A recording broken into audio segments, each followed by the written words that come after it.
BRS నాయకులు నిర్వహించినటువంటి కార్యక్రమం ఏదైతే ఉందో ఆ కార్యక్రమాన్ని పూర్తిగా బిఎల్ఓ ఎన్నికల ఓటర్ల సరళి దానిపై నిర్వహించవలసిన సభను పూర్తిగా రాజకీయ వేదికగా మార్చేసి కేవలము దురుద్దేశంతో రాష్ట్ర ప్రభుత్వంపై, రాష్ట్ర ముఖ్యమంత్రి యనమల రేవంత్ రెడ్డిపై, ఆయన కుటుంబ సభ్యులపై, కాంగ్రెస్ పార్టీలో ఉన్నటువంటి డిప్యూటీ ముఖ్యమంత్రి బట్టి విక్రమార్కపై ఈ విధంగా సహచర మంత్రివర్గులను అందరిపైన విమర్శలు చేయడానికి వచ్చి కేవలము ఆ కార్యక్రమాన్ని నిర్వహించుకున్నట్టు స్పష్టంగా తెలిసిపోయింది.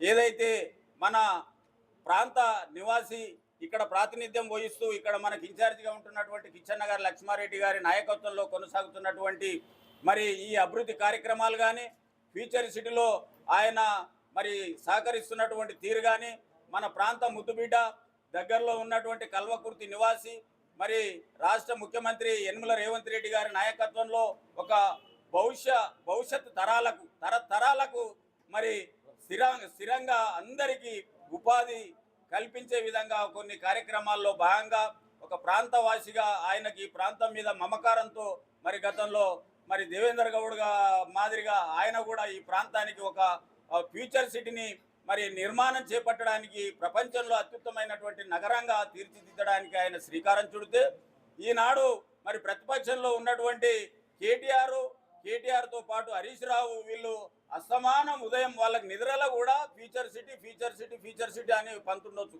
ఏ ప్రోగ్రాం కొండి మీరు బాగా యూట్యూబ్లలో కానీ ఎక్కడ కానీ ఏ ప్రెస్ మీట్లో కానీ ఫ్యూచర్ సిటీ అనే పదం లేకుండా వాళ్ళు ప్రెస్ మీట్ పెట్టారు. వాళ్ళ కాన్సెప్ట్ లేదు, సబ్జెక్టు లేదు, రాజకీయ అవగాహన లేదు. ఇప్పుడు ఇద్దరు ముగ్గురు కాంగ్రెస్ పార్టీ నాయకులు గోపాల్ రెడ్డి అన్న కానీ ఈశ్వరు పెద్దగా చదువుకోకుండా కానీ ఆ కార్యక్రమం రాజకీయ పరిపక్వతల్లో కొంచెం ముందుకు నడుస్తున్నటువంటి వ్యక్తిగా గమనించాలి.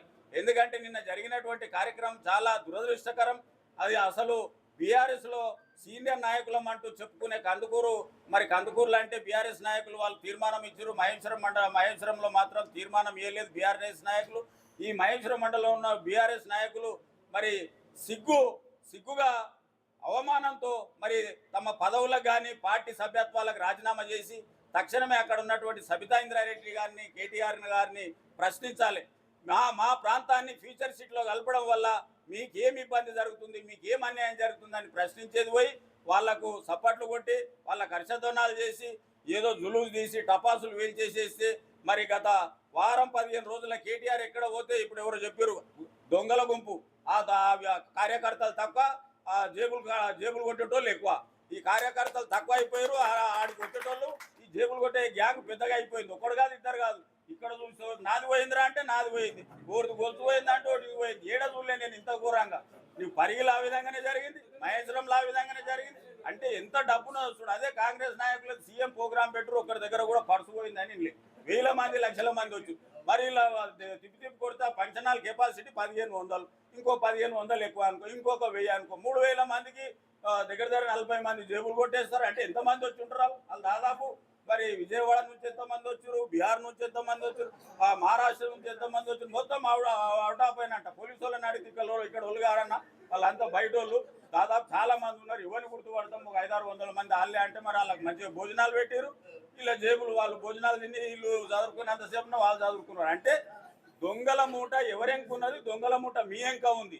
మీరు దొంగల మూటను, దోపిడీ వ్యవస్థను కొనసాగించారు. గత 10 సంవత్సరాల ఏమి కూడా పేద ప్రజానీకానికి చేసిందంటూ ఏమి లేదు. మనం అసలు కాంగ్రెస్లో ఉన్నటువంటి నాయకులు కానీ ప్రజాప్రతినిధులు ప్రెస్ మీట్ పెట్టి చెప్పుకోకపోవడం, మరి యూట్యూబ్ను ఎక్కువగా యూజ్ చేసుకోకపోవడం వల్ల వాళ్ళు విర్రవీగిపోతున్నారు. సబితా ఇంద్రారెడ్డి గారికి గౌరవంగా మేము ఒక 2 సంవత్సరాలుగా జేఏసీలో ఉంటూ ఇటు అన్ని అఖిలపక్ష రాజకీయ నాయకులను ఉంటూ కూడా మేము ఆమెకు పలు సూచనలు చేసి మీరు ఫ్యూచర్ సిటీని వ్యతిరేకించొద్దు, ఫ్యూచర్ సిటీకి సహకరించాలి. ఈ జిల్లా వాసిగా గత 15 సంవత్సరాలు 30-25 సంవత్సరాలు కాంగ్రెస్లో ఉన్నారు, కాంగ్రెస్లో కొనసాగారు, మీ గౌరవాన్ని ఉంచుకోండి అని మేము ఎంతో సున్నితంగా చెప్పితే ఆ విషయాన్ని ఆమె పూర్తిగా మర్చిపోయి ఆమె ఇష్టం వచ్చినట్టు ఈ ప్రాంతం అంటే ఏదో మాది కాదు, అత్తగారు ఊరులాగా చూస్తున్నది. ఆమె ఈ మహేశ్వరం కాన్స్టిట్యున్సీని అత్తగారు ఊరులాగా చూస్తున్నది, చేవెళ్ళనేమో అమ్మగారు ఊరులాగా చూసుకుంటుంది. ఇక మన మీద ఎందుకు ప్రేమ ఉంటుంది ఆమెకు? ఇన్ని రోజుల నుండి 2 సంవత్సరాల నుంచి మేము ఫ్యూచర్ సిటీ కోసము పోరాటం చేస్తుంటే అవతల రాష్ట్ర ముఖ్యమంత్రి యనుమల రేవంత్ రెడ్డి గారు ఆయన కేబినెట్ సహచార మంత్రులు అందరూ కూడా మేము మహేశ్వరాన్ని తీసుకోవడానికి సిద్ధంగా ఉన్నామంటే బీఆర్ఎస్ నాయకులను తీర్మానాలు ఎందుకు, తీర్మానాలు లేకపోతే మేము చెయ్యమా అని దీర్ఘం తీస్తున్నాను నేను. అంటే మహేశ్వరం మీద మీకు ఎంత ప్రేమ ఉంది? ఈ పోరాటము ఇదంతా కూడా ప్రజల్లోకి, సామాన్య ప్రజల్లోకి వెళ్తుంది. ఇది అన్ని గ్రామాలకు మరి భాస్కర్ రెడ్డి అన్న గారి నాయకత్వంలో అన్ని గ్రామాలు పాదయాత్ర చేసి సంతకాల సేకరణ తీసుకొని మీరు ఫ్యూచర్ సిటీకి ఎందుకు సహకరిస్తున్నారో దాని మీద ఒక ఉద్యమంగా మేము తీసుకుంటాము. మరి త్వరలో మీరు ప్రభుత్వం వస్తుందని కలలు కట్టదు. అసలు మొన్ననే నువ్వు ఓడిపోయేదాను, నీకు మహేశ్వరంలో సెకండ్ ప్లేస్.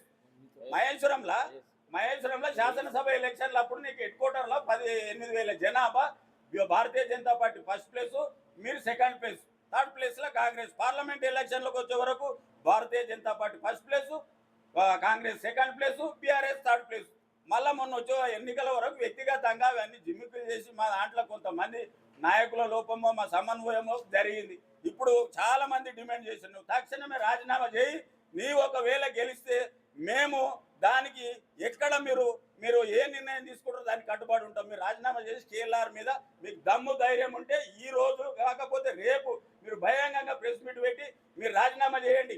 మహేశ్వర కాన్స్టిట్యున్సీలో మీరు ఇక్కడ చేయండి, కేటీఆర్ అక్కడ చేయండి. మహేశ్వర, కందుకూరు, మరి మీర్పేట కానీ బడంగపేట కానీ ఇక్కడ తుక్కుగూడ ప్రజలు ఫ్యూచర్ సిటీకి అనుకూలంగా ఉన్నారా, వ్యతిరేకంగా ఉన్నారా? మీరు గెలిస్తే వ్యతిరేకంగా ఉన్నట్టు, ఒకవేళ కేఎల్ఆర్ గెలిస్తే అనుకూలంగా ఉన్నట్టు. మీరు రాజీనామా చేసి ప్రజాక్షేత్రంలో చేర్చుకుందాం.